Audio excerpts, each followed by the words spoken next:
Have you ever wondered about the importance of listening before speaking? This is precisely the lesson we learn from Elihu in Job chapters 32 to 34. Now Elihu, he's been a silent character up until this point in the book of Job. However, in these chapters, he finally breaks this silence. He voices his dissatisfaction with Job's friends and their arguments, expressing his discontent with their inability to answer Job's pleas adequately. This sets the stage for Elihu to present his own perspective on Job's suffering. Elihu starts his argument by criticizing Job's friends, but why? Well, Elihu takes aim at the trio, not for their lack of sympathy, but for their lack of wisdom. He chides them for condemning Job without offering a solution, a criticism that echoes Job's own complaints. But Elihu doesn't stop there. He challenges the prevalent belief that wisdom is the exclusive domain of the elderly. He contends that wisdom is not a function of one's years but of the spirit within a person. It's a bold assertion, a paradigm shift that shakes the foundations of conventional wisdom. Elihu's argument is not only a criticism of Job's friends' approach, but it's also a call to rethink how we perceive wisdom and where we seek it. By doing so, Elihu shifts the focus from human wisdom, limited and fallible, to divine wisdom, infinite and flawless. And that's where the real conversation begins. Elihu's argument shifts the focus from human wisdom to divine wisdom. Elihu does not spare Job either. He criticizes him too, but on what grounds? Elihu takes issue with Job's stance, particularly his insistence on his own righteousness instead of God's.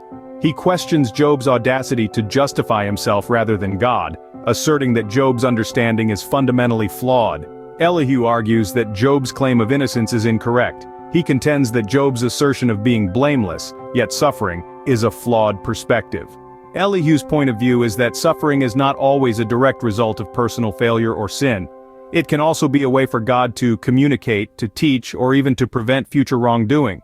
Elihu's criticism extends to Job's understanding of justice. He disputes Job's claim that God has wronged him. Rather, Elihu asserts that God is beyond reproach, and his actions are always just. Elihu thus challenges Job's understanding of justice and suffering. Elihu presents a different perspective on God's justice, but how is it different? Elihu brings forth a new understanding, one that recognizes God as just and incapable of wrong. He firmly believes in the divine justice that God imparts, where everyone is repaid according to their deeds. He sees a balance in the world, one that is maintained by a fair and just God, who rewards and punishes in equal measure. But Elihu's understanding goes beyond the simple notion of retribution. He sees God's justice not merely as a system of reward and punishment but also as a means of communication. He believes that God's justice speaks to people, that it has a voice. And what does this divine voice say? It encourages people to turn away from their misdeeds, to take a different path. In this way, Elihu's interpretation of God's justice is not just about suffering as a consequence of wrong actions, but also about suffering as a tool for transformation. He sees suffering not as an end in itself but as a means to an end. It's a transformative process, a divine intervention that helps people to see the error of their ways and change their course of action. With this, it becomes clear that Elihu's understanding of God's justice is layered and complex. It's not just about retribution but also about communication and transformation. Elihu therefore presents a more nuanced understanding of suffering. So, what can we take away from Elihu's lengthy discourse? Elihu's argument is multifaceted, but the crux of it revolves around a few key points.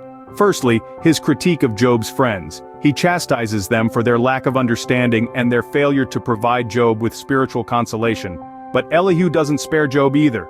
He criticizes Job for his self-righteousness, suggesting that he has placed his own wisdom above that of God's. Elihu's understanding of God's justice is profound. He sees God as a fair judge who uses suffering not as a punishment, but as a form of divine communication, a way to guide and teach his followers.